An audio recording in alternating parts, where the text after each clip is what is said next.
Okay, thank you everyone for coming tonight.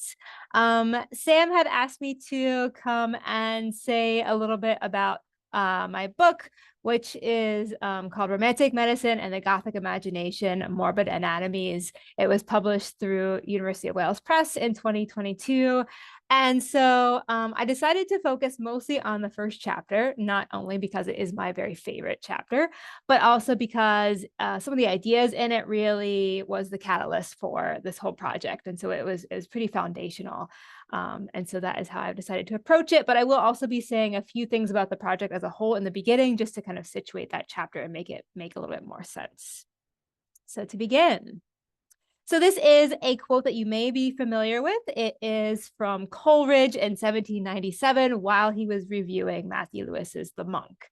And he says, situations of torment and images of naked horror are easily conceived, and a writer in whose works they abound deserves our gratitude almost equally with him who should drag us by way of sport through a military hospital or force us to sit at the dissecting table of a natural philosopher.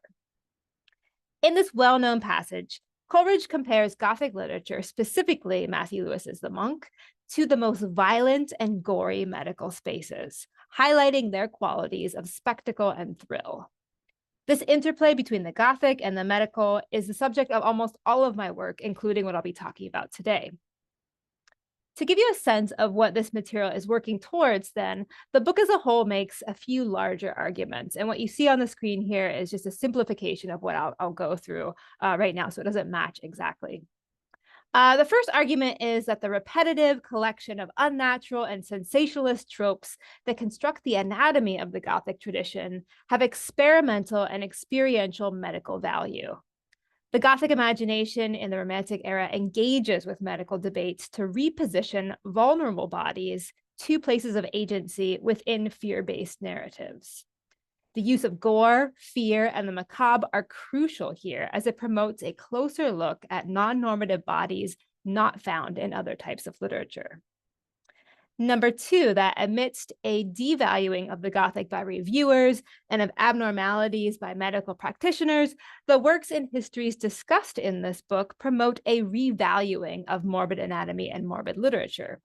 Coleridge's ambivalent relationship with the Gothic was not atypical of Romantic poets, who at the same time they desperately strove to separate themselves from the lowbrow, cheap thrills, also envied their growing audiences. As Michael Gamer has suggested in his work on readers, writers, and reviewers of the Gothic, disreputable literature shapes reputable literature.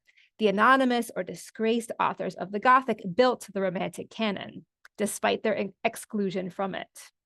In the same way, I argue the diseased organs that make up Matthew Baillie's 1793 textbook, The Morbid Anatomy, which I'll talk about a little bit more in just a minute, despite their label as abnormal, built eventual concepts of normalcy in pathology through their very exclusion. Teaching tools, collector's items, and trophies, the specimens that contributed to Baillie's textbook, contribute to an understanding of natural, healthy, or normal anatomy.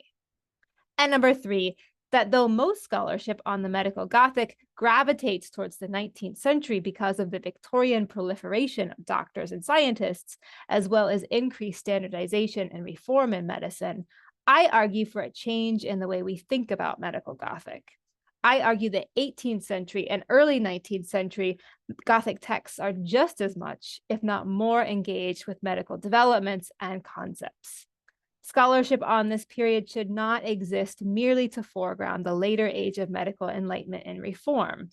So arriving at the 1840s, which is kind of a pivotal time in medical development, arriving in that period should not be the goal. I want to make a case for examining the Romantic medical Gothic on its own.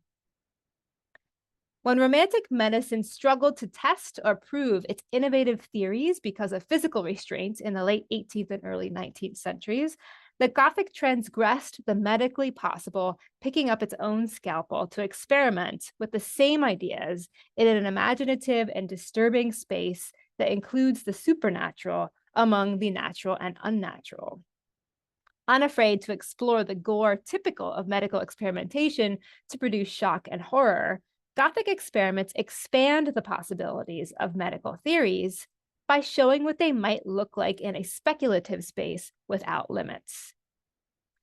The Gothic tradition itself, considered to be a diseased collection of unsettling, unhealthy tropes, provides access to non-normative bodies that call for or embody fluctuating medical theories. By harnessing the power of fear, the tropes applied to these bodies allow them to regain agency over their own treatments at a time when medical authority was itself in flux. In many ways, Matthew Baillie's study of morbid anatomy both represents and irregularities of medicine in the Romantic era and mirrors the reception of Gothic literature as spectacular and marginalized. Refreshingly, Baillie is often known amongst literary critics in relation to his sister, Joanna Baillie, who was a successful dramatist. He was well known in his own time, however, for his kind bedside manner, posh respectability, inherited surgical skill, popular lectures, and attendance on royalty. Joanna became known for her medicalized mental experiments on the stage, and Matthew went into the family business, following his uncle William Hunter to become an accomplished physician with a deep knowledge of surgery. With multiple medical collections at his disposal, Baillie honed a collector's eye to specialize not in healthy organs, but in diseased ones. And his groundbreaking publication, shown here, The Morbid Anatomy of Some of the Most Important Parts of the Human Body, first published in 1793, again in 1798, and yet again with a series of engravings in 1812, he reprioritized knowledge of undesirable or diseased parts and their impact on the natural, healthy body featured in most textbooks. In other words, Baillie's greatest contribution to medicine was his insistence on the value of the morbid body. In simple terms, morbid anatomy is the study of diseased organs and their impact on the body as a whole. The first edition of the Morbid Anatomy systematically catalogs the major organs and every unusual variation of them that Baillie has seen, remarking on appearance, texture, smell, and sometimes even taste. Fully engrossed in the minutiae of these separate parts, Baillie's repeated hope is that the graphic detail of his obsessively attentive catalog would lead future readers to better understand the diseases themselves and their symptoms before the patient became post-mortem. Like many medical textbooks of the time, this collection of morbid organs is essentially a record of the body's ability to elude medical understanding, but even that acknowledgement serves an important purpose. Likewise, to its critics, the Gothic was considered to be a collection of unhealthy tropes that contaminated entire works of literature and indeed entire literary careers. The frequent unbelievability of its narrative cohesion leads to accusations that such tropes are contrived, superficial, weak, or unnatural. The rise of medical pathology at the end of the 19th century, then, provides a useful model for understanding the reaction against the Gothic novel that intensified in the 1790s, but that continued through the first part of the 19th century and beyond. My work demonstrates a crossover between a literary tradition that collects unsettling Gothic tropes and a medical approach that collects diseased organs, one of many ways in which the interplay between medicine and literature broadens the conversations about institutions, conditions, and conventions that define bodies and their disobedient parts.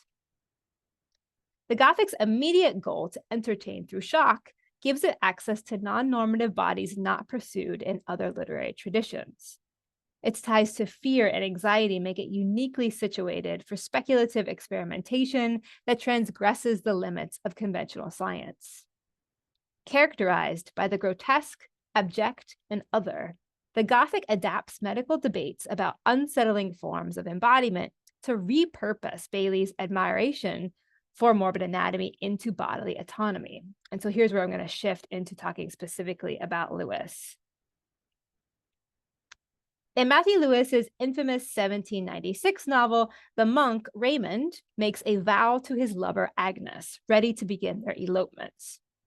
He says, "Agnes, Agnes, thou art mine. Agnes, Agnes, I am thine. In my veins while blood shall roll, thou art mine, I am thine, thine my body, thine my soul." To escape from her vindictive family, Agnes uses the cover of a local superstition. Every 5 years, the supernatural bleeding nun wanders through their home covered in blood. Agnes dons this disguise, but when she gets to the rendezvous point, Raymond is nowhere to be found because he has already eloped with the bleeding nun herself.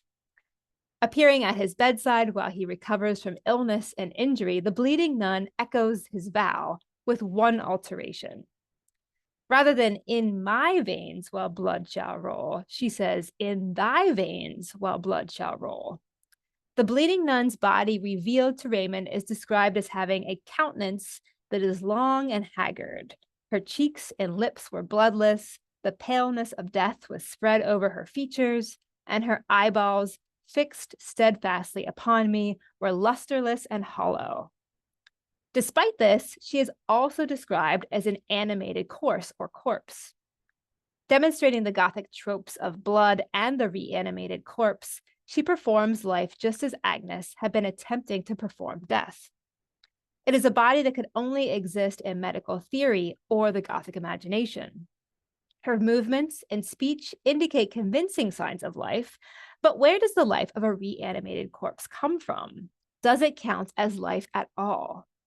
The recognition of the bleeding nun's body as dead is emphasized in recognition of stillness and absence in the vow.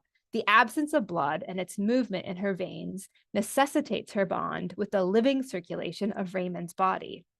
This association of life with blood amidst uncertainties about the conditions for life participates in a larger conversation within medical theory of the difference between living and dead animal matter that Lewis also spectacularly challenges. In other words, a vow rooted in the blood circulation allows the bleeding nun's body to both acknowledge and subvert 18th century medical theory about the living body's structure and functions. The binding line in the vow, "in my or thy veins while blood shall roll," hinges on a qualification that separates, or should separate, Raymond's living body from the bleeding nun's dead one, active living blood.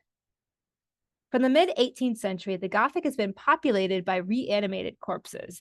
Yet, as I will demonstrate, Lewis's combination of this common trope with the Gothic trope of the blood prioritizes the material agency of the body, adding insight into medical contexts.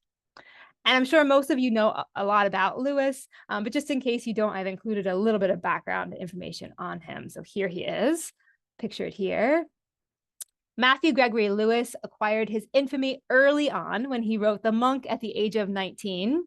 And in addition to several revised editions, he became a prolific writer of drama, short stories, prose, poetry, and travel narrative, as well as a well-respected translator.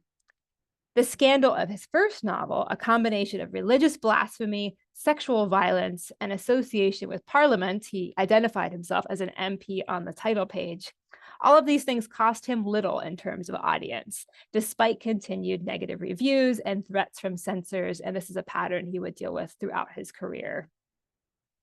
As one reviewer wrote in the Anti-Jacobin Review of Lewis's 1801 collection of poems, Tales of Wonder, quote, "His fancy appears to be chiefly attracted by and absorbed by the terrible, the horrible, the hideous, and the impossible.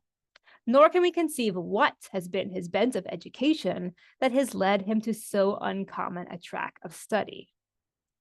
Monk Lewis's reputation for gruesome and shocking storytelling is well earned through his depictions of undead bodies as complex, gruesome configurations with anatomical potential. Throughout his literary career, Lewis faced accusations of plagiarism, undeniably borrowing from other authors, or creatively translating from German literature. In these renditions, however, the graphic play with mortal fluids is all his own. In Johann Carl August Musaeus's early version of this story, The Elopement, from 1782 through 86, the character Fritz vows, similarly to Agnes and Raymond, "I have thee, I hold thee, never shall I leave thee. Dear love, thou art mine, I am thine with body and soul." So that's their version of the vow that Lewis is taking from. The bleeding nun in that story is described simply as a hideous skeleton. In retelling the popular story of the bleeding nun from the elopement, Lewis somewhat adheres to the basic plot and structure of the original, except for that vital line in the vow about veins, blood, and circulation. As far as biographers have written, and I have not yet read Dale Townsend's brand new book on Lewis, I've been trying to get my hands on it. So as far as I have read, he had no significant connection with medical expertise through education or any close friendships. But Lewis repeatedly engages with issues of corporality that suggest a larger cultural influence of medical theories, particularly theories about life in the blood, known as vitalism. This addition to the bleeding nun's narrative also points to an acknowledgement of the body's functions and moving parts that seems antithetical to a scene about a supernatural specter defying the laws of nature and medicine. So in other words, we don't usually care how a supernatural body functions, we just believe it does. But Lewis kind of introduces some ways it functions that are similar to a regular body, to a natural body. As such, it acknowledges the known medical difference between life and death, while also conceding to the lack of knowledge that vitalism celebrates. The bleeding nun's very name plays on an uncertainty about life and death that the Gothic interprets as possibility. Death is not the end of the narrative. Bleeding forevermore is not a survivable state, yet the constant flow of blood is also not characteristic of a corpse. The Gothic imagination then produces a body ideal for study, beyond harm, and yet functioning as if alive. Though her name indicates active blood, the vow does make clear a distinction between her blood and Raymond's. She is bleeding, but his blood is circulating, a loss of blood versus a fluid containment. The bleeding nun fixates on Raymond's circulation because the memory of contained and circulating blood haunts her constantly emptying veins. This movement of blood towards blood propels what should be an inanimate body forward to continue existence in the narrative. By emphasizing a presumed difference between the living and dead bodies, the vow hits on the most pressing and debated medical questions of the late 18th and early 19th centuries. What distinguishes a living from a dead body, and what is the source of that life? According to medical speculation and an amorphous theory called vitalism, or the vital element, the line that separates the living and the dead might be found in the blood, but the blood as a Gothic trope does not exclude the dead either. In this context, Monk Lewis's gory and graphic approach to the Gothic engages with the Romantic era medical script of vitalist thought, illustrating and interrogating its anxieties and uncertainties about the boundary between life and death. Further, I argue that his depictions of reanimated dead human bodies draw power from the theory of vitalism, at the same time that they expand the possibility for that theory, which, even for an 18th century medical theory, was highly speculative. So the literature and the medicine kind of go both ways. The Gothic tropes of blood and reanimated corpses seeking revenge refashion the capabilities of vitalism, giving the body a subverting life power and making it into a death power, thereby extending the possibilities of the theory even into the impossible. Lewis's work responds to the ambiguity of these theories that preserves the awe-inspiring quality of the vital element by truly investing the body with the power vitalists celebrated in it. I call Lewis's subversion of the vital element the Gothic element, a form of the animated force that provides anatomical agency and self-sufficiency to the dead in the same way that the vital element provides those powers to the living. Imbuing the familiar trope of the reanimated corpse with the medically theorized vital force of the blood, Lewis's Gothic element uses the aesthetics and the values of the Gothic, largely gore and revenge, to allow these non-normative bodies to thrive. By repurposing a medical principle of life into a Gothic principle of death, Lewis empowers bodies that have been murdered or otherwise wronged to regain the agency to protect themselves. So let's discuss further what 18th century vitalism is. At the heart of the theory of vitalism lie matters of life and death, but also of agency, control, independence, and self-sufficiency. Where vitality comes from and how it functions has bearings on broader understandings of the human body and its relationship to its environment, other bodies, and higher powers. I draw heavily from Catherine Packham's extensive work on 18th century vitalism for this, and I highly recommend this book for anyone who is interested in medicine in the 18th century. She does a fabulous job of talking about literature, talking about science, talking about history. It really was foundational for this project. She describes the theory as, quote, possessing independent powers of animation and self-direction, vital energies of self-generation, and the ability to take actions, whether the unconscious muscular response of an animal or the unfurling of leaves toward the sun in a plant, which best promote the organism's well-being. In other words, the body can take care of itself without mental prompting. This questions how much the mind can control the body. Rather, vitalism claims that the body has an intuitive self-sufficiency and self-protection, the capability to function in the body's best interest, all on its own. Despite extensive discussion about this vital element and its powers, theories about it were still dominated by perplexity, speculation, and unanswered questions. Surgeon John Hunter, and this is also Baillie's uncle, both William and John were his famous medical uncles. John Hunter is the most vocal questioner here, speculating that the vital elements might be contained in the blood, which distributed it to all parts of the body. With his brother, physician William Hunter, John ran one of the most well-known London anatomy schools in the 18th century as master of innovative surgeries, morbid anatomy, and medical preparations. He meditates most extensively on the living principle of the blood in a treatise on the blood, inflammation, and gunshot wounds from 1794, shown here on the screen. In this book, he explains that though certain that the vital element is connected to heat within the body, he admits that he does not know why or how it works. He writes, as I shall have occasion to take notice of the increased heat of inflamed parts, it might be expected that I should endeavor to explain this principle in the history of the blood. I profess, however, not thoroughly to understand it, and the theories hitherto brought forward do not in the least satisfy me. And this is very typical of the writings of both John Hunter and his nephew, Matthew Baillie. His tendency to prefer honest ignorance over attachment to popular theories he believes to be untrue reveals a surprising comfort with this state of unknowing. Hunter further admits that, quote, to conceive that blood is endowed with life while circulating is perhaps carrying the imagination as far as it well could go. And they would frequently talk about the imagination in these medical texts. But he points out some incredible powers of the vital element that can be observed in the blood as well. The mysterious nature of these theories sounds almost Gothic. The theory of vitalism itself inspires the kind of suspension of disbelief found in literature, particularly when the supernatural is involved. Like most medical concepts of the period, it admits to a heavy reliance on the medical imagination to hypothesize what cannot be seen.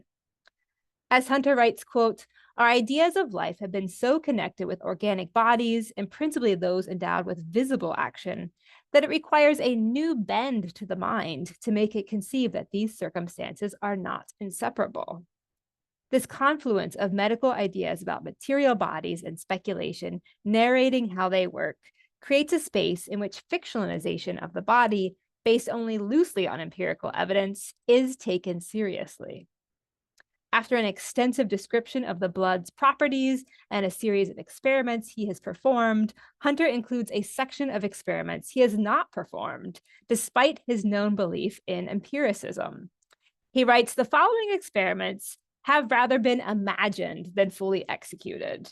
And he cites a lack of time to pursue them, but a confidence that they would work just as he described. And I like this idea. I think all academics should have a chapter in their books or on their CVs, books and articles that I imagine would work, but that I don't have time to write. By translating the vital principle of 18th century medical imagination that sustains life into a Gothic principle of the Gothic imagination that sustains death, Lewis's form of the Gothic takes advantage of medicine and literature's shared reliance on speculation to prioritize death as a continuance and redistribution of power. As Hunter writes, quote, mere composition of matter does not give life, for the dead body has all the composition it ever had. Life is a property we do not understand.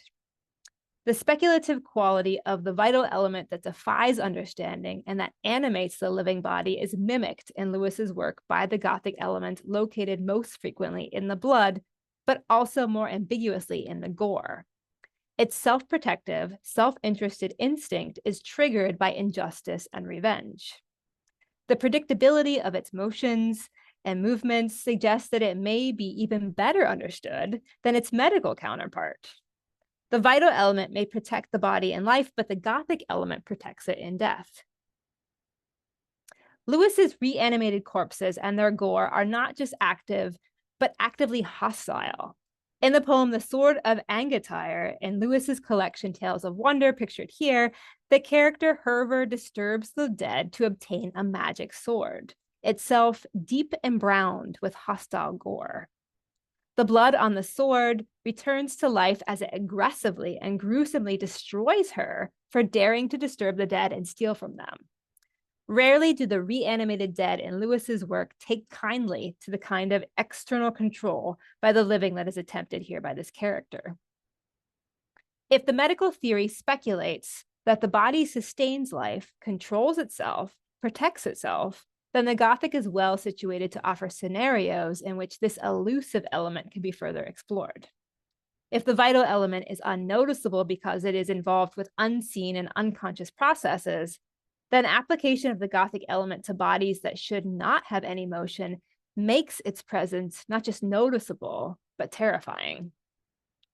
The uncertain, almost fictional state of vitalism as a theory makes Gothic characters whose deaths are contrived and unconvincing more plausible, the element that sustains them undetectable until gone. As Packham writes, quote, vitalists recognized that their science was necessarily hypothetical, an attempt to sketch what might exist rather than to demonstrate what surely did. If the vital principles of man's animation could not be known, they must nevertheless somehow be postulated. Lewis reimagines the ways in which the most distinguishing aspects of the natural corpse can become the most functional aspects of the supernatural animated body, and medical speculation provides a theoretical space for this. The exaggerated Gothic grotesqueness of Lewis's dead bodies exposes a system of living-dead interconnectivity through the vital principle already theorized in medicine, and whose mystery mocks the separation it is thought to define. Actively in a state of decay, the Gothic reanimated corpse expands its power as the body itself expands.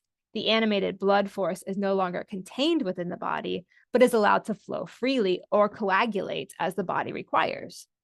We see the ways in which the Gothic element breaks free from the blood to reside in other active animal matter in one of Lewis's best-known poems, Alonzo the Brave and Fair Imogene, which was first published in The Monk and again in Tales of Wonder. This poem features the common story of unfaithful lovers and revenge from the grave that follows. Imogene has pledged herself to the warrior Alonzo on the eve of his departure into battle. He expresses concern for her fidelity, but she vows in return that, quote, if you be living or if you be dead, and she makes no distinction between the two in her vow, she promises she would never pledge herself to another.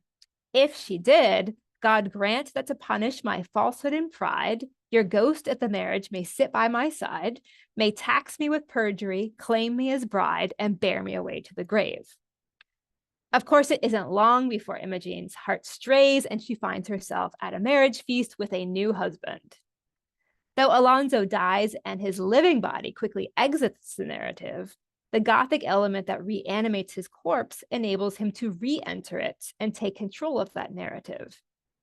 A mysterious stranger in full armor sits by her side, and when she asks him to open the visor on his helmet, he reveals himself to be the remains of Alonso, there to fulfill the vow she has made to him. Now, contrary to the vow, however, this is not a ghost. Alonso's material presence is fully functioning and unmistakable. His body, clearly deceased, is active in more ways than one. Not only does he sit by Imogen, respond to her, and eventually drag her into death with him, but his body is active on the interior level as well, modeled on the living body of his past. Rather than blood coursing through him, this time he borrows vitality from the Gothic grave elements that have become part of him. When he raises his visor, quote, all present then uttered a terrible shout, all turned with disgust from the scene. The worms they crept in, and the worms they crept out, and sported his eyes and his temples about, while the spectre addressed Imogen.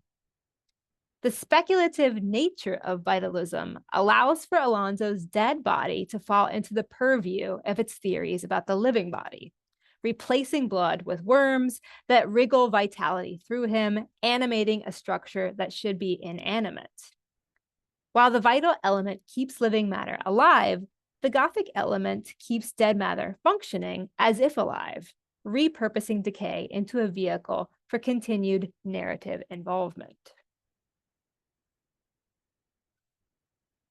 By using its characteristic gore to activate this worm-filled circulatory system, the Gothic takes advantage of medicine's uncertainty to play with the dead body's possibilities for continued participation in a narrative typically reserved for the living. Though the reanimated body in Lewis's work is supernatural, it still replicates the natural order of the physical body as theorized by vitalists. The poem Grimm, King of the Ghosts is found in Tales of Terror, which is a collection incorrectly attributed to Lewis for many years, but it is kind of a spoof on some of his works. You can tell that the people who wrote it were huge fans of his, and it's very close to his work. This poem makes the replacement of vital fluids and organs with Gothic living creatures even more playful and explicit. This poem is a skillful mimicry of Lewis's poem, The Cloud King, which is included in Tales of Wonder. Both poems feature a woman who proclaims she is done with human suitors. She would rather be wooed by another form of lover. And in The Cloud King, this other is a prince of the air. And in Grimm, it is the ruler of the dead who comes to the maiden Nancy. Grimm's introductory lines describe him: no flesh had the spectre, his skeleton skull was loosely wrapped round with a brown shriveled skin. His bones, stead of marrow, of maggots were full, and the worms they crawled out, and the worms they crawled in.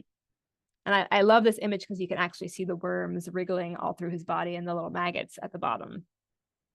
Here again are the vigorous vital worms, a clear reference to Alonso the Brave, crawling in and out as though flowing through veins, with the addition of maggots that explicitly replace the marrow of the bones. The worms and maggots may be devouring parts of the body's original vital blood and organs, but they are also replacing them as they do so, performing the same stimulating functions and contributing to vital Gothic energy. In both Wonder and Terror, it is worth noting that Alonso the Brave and Grimm, King of the Ghosts, take place during a feast, their characters participating in the everyday anatomical processes in which they consume dead flesh to keep themselves alive. Food, consumption, and digestion are also areas of keen interest within Romantic medicine. In fact, it was a fascination with and perplexity over the stomach that first led Hunter to pursue his interest in vitalism. By definition, the stomach devours the matter given to it, yet it does not devour itself. Hunter could not fathom why, particularly since the stomach begins to break down its own flesh after death. A change occurs between life and death that facilitates this self-consumption and drops whatever previously protected the stomach from itself. Past trauma and a continued presence in the narrative are crucial when this becomes a Gothic system. Lewis's investment in storied cuisine reanimates corpses in a different fashion compared to corpses like Alonso, who reanimate themselves using the blood. Corpses that are consumed, whole or in pieces, rely on the bodies that consume them and their Gothic element through digestion to perpetuate their participation in the narrative by making those consumers witnesses nourished by their stories. So, for example, in Lewis's poem, The Cloud King in Tales of Wonder, the character Romilda is rejecting her human suitor, and she calls upon the Cloud King to woo her. He carries her off to his realm, and she is given a splendid wedding feast very similar to Imogene's. However, instead of the usual fare, the Cloud King's brothers present her with human body parts from different sources, and they insist on telling her the origin of each part of her meal. So there's a story with every part. For instance, she is given to drink the blood of a damsel who had been lured away and killed by a witch. To eat, she is given the heart of a warrior and the head of a child, the first killed by a magic spell, and the second strangled by the king himself. The role of these bits and pieces of bodies in the narrative is enabled by the stomachs that receive them as vital sustenance. The king and his guests construct an elaborate spread as well as an elaborate story comprised of many layered parts, making the histories of each dish part of its consumption. At the end of the feast and the storytelling, Romilda herself becomes a verse in this tale. Feast, Queen of the Clouds, they say, the repast does not scorn. Feast, Queen of the Clouds, I perceive thou hast food. Tomorrow I feast in my turn, for at morn shall I feed on thy flesh, shall I drink of thy blood. Romilda is told how her own body will be reduced to nourishment and narrative. Participation and agency are divorced here. Though Romilda is ultimately not eaten, those who have been consumed continue to participate in the narrative as their consumers learn their stories, but they have no power to influence events. This is unlike Alonso. Gothic vitalism of the stomach then does not produce the same self-protective acts that we see in the blood, and this is because the blood was more central to vitalism. In all of these examples, the dead's continued participation in the narrative is enabled by the Gothic element, which is activated by an impulse for revenge, a post-mortem protection of a body that has been victimized. As Lewis's work extends narrative possibility through the continued vitality of the Gothic element, it also expands accessibility of Gothic justice, vengeance, into the realm of the dead. So murder does not mean necessarily defeat. Bodies incapable of defending themselves in life find that the Gothic element in death succeeds where the vital element failed. To perform the self-protection of the body characteristic of the vital element, the Gothic element is stimulated by the external forces that threatened the body when it was alive. The Gothic element does not cause reanimated corpses to simply lash out unprompted, in other words. It has a purpose. So Alonso the Brave, for example, attacks no wedding guests, and it doesn't even attack the groom. He is really after Imogen. After entrapping her in death, Alonso continues to live with his bride, a resolution that breeds further reanimated corpses rather than putting anyone to rest. At the end of this poem, while they drank out of skulls newly torn from the grave, dancing round them, pale specters are seen. Their liquor is blood, and this horrible stave they howl to the health of Alonso the Brave and his consort, the fair Imogen. So having gone out of his way to disrupt Imogen's living health, Alonso and his ghosts mock the living world and its protective measures that could not save a soldier from dying or a woman from his revenge. As Alonso shows, Lewis's most active reanimated corpses return with a vengeance to illustrate Hunter's claim that, quote, the body or parts of the body have a recollection of former impressions when impressed anew, that the body remembers and uses that memory to protect itself, however retroactively. In the poem Osric the Lion in Tales of Wonder, the character Eurilda requires justice for infidelity, but also her own murder. Years after killing her, Osric attempts to kill his nephew in the same location. He is interrupted by the appearance of his dead paramour, visibly displaying bloody, vital power on her tortured form. This is not the same submissive woman he sent to the grave, but one vitalized by the Gothic element and its strongest catalyst, revenge.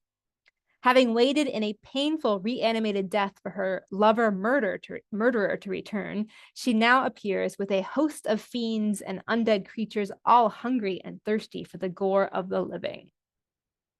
They fall on Osric as starving monsters. They dashed him with a horrible yell on the ground, and blood down his limbs trickled fast.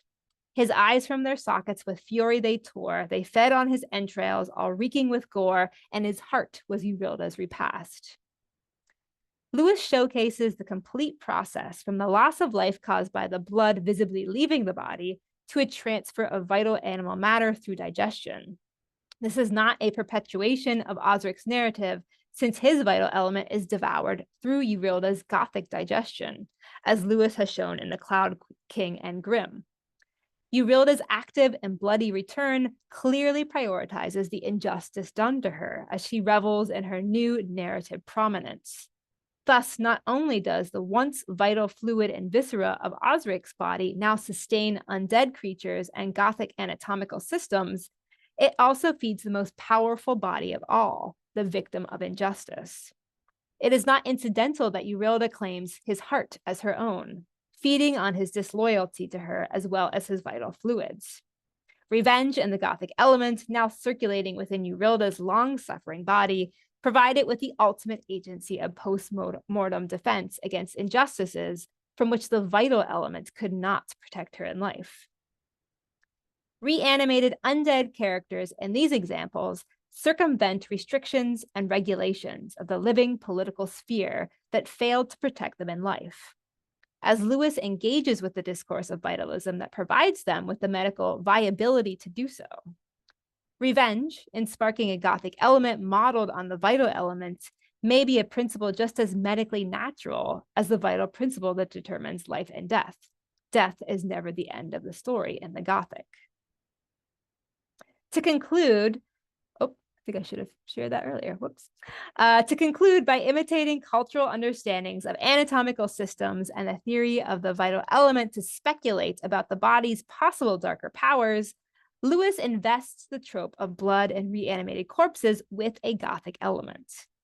He accepts the imitation of medical uncertainty to postulate the possibilities of body, creating new systems, hierarchies, and forms of justice that reassign narrative agencies to bodies that have been silenced. In this historical moment, then, the supernatural works as a mirror to what is known and not known about the natural, both medicine and literature drawing on discourses of the imagination and the thrill of wonder and awe. Unafraid to explore the gore typical of medical experimentation to produce shock and horror, Gothic experiments like these expand the possibilities of medical theories. And here is a list of some of my sources. Thank you so much.